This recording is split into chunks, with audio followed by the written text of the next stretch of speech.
If the lights went out for 4 days, would you have water? In Cuba last year, 10 million people had to answer that exact question. Spain had to answer it for 60 million in April. Pakistan? Well, they had a lot of trouble themselves. And on May 23rd, the Department of Energy in the US invoked emergency power on the US energy grid for the first time in history.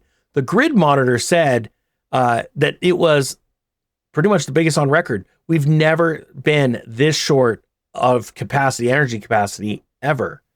Here is how to prepare for what is coming. The blackouts that are happening across the world are coming to the US, and your energy bill is paying extra for them. 60 million lost power in Spain in 10 hours, 10 million in Cuba for 4 days, 220 million in Pakistan in a single morning, 4.5 million in Texas for up to 2 weeks. These are not failures of outdated infrastructure. Spain runs one of the most advanced grids in Europe. Texas is the energy capital of the United States. Blackouts are getting more frequent, more expensive, and more dangerous. They are now confirmed to be heading for the American grid that powers your home. Your electricity bill keeps climbing. Those are not separate problems. They are the same problem. You are paying more for a grid under more stress than ever, and it is becoming less reliable at the same time.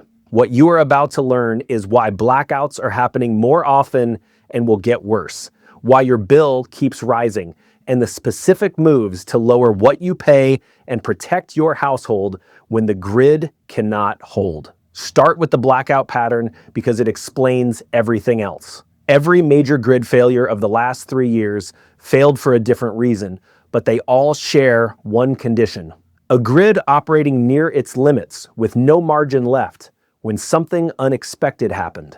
In Spain on April 28, 2025, 60 million people lost power in what became the most significant grid failure in Europe in over 2 decades. The ENTSOE expert panel concluded the blackout resulted from a combination of factors, including voltage instability in the days leading up to the event, insufficient synchronous generation on the grid that morning, rapid output reductions and generator disconnections, and gaps in voltage control that operators could not close fast enough. 8 died across Spain and Portugal, 3 from carbon monoxide poisoning after running a generator indoors in Galicia, others from fires, failed medical equipment, and delayed emergency response. Damage estimates running into the hundreds of millions of euros across the economy. Power was restored in approximately 10 hours for most areas, longer in some regions. Spain's grid was modern.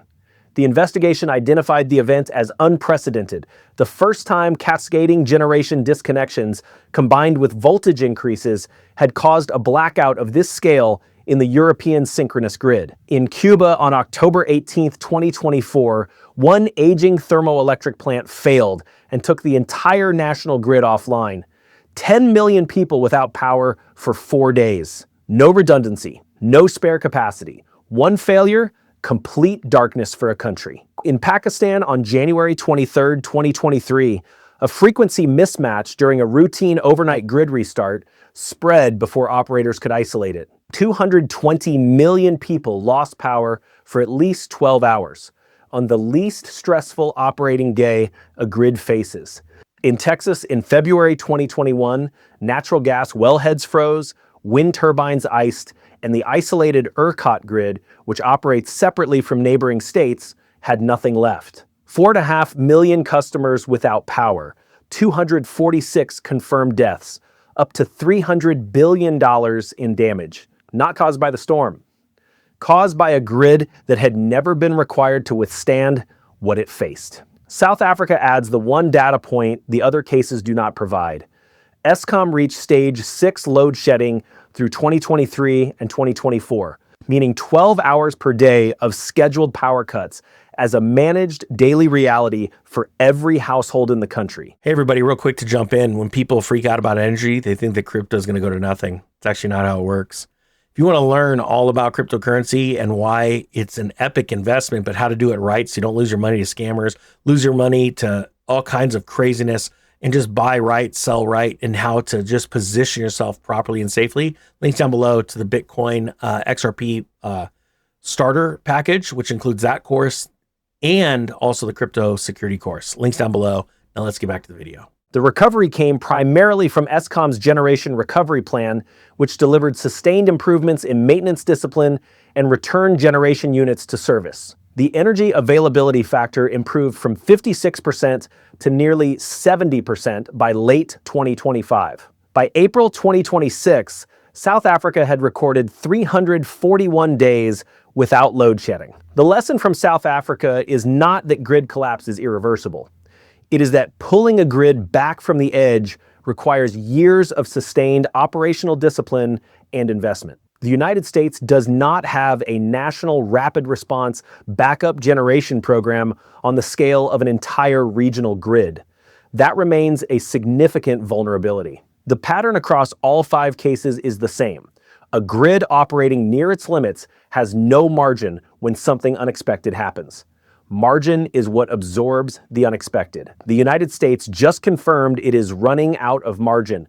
On May 23, 2026, the U.S. Department of Energy invoked Section 202C of the Federal Power Act.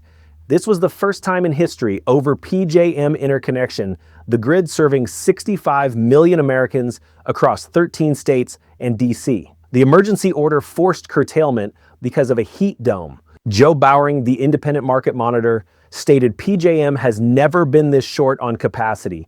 The May 26 episode is a warning shot for the summer. Summer 26 has not peaked yet. Now here is why your bill is rising at the same time reliability is falling. Every year, PJM runs a capacity auction where utilities pay power plants to guarantee electricity availability. In the 23 to 24 auction, the price was $34. In the 26 to 27 auction, it cleared at $329, 9 times higher in a single cycle. The reason supply is that tight is data center demand.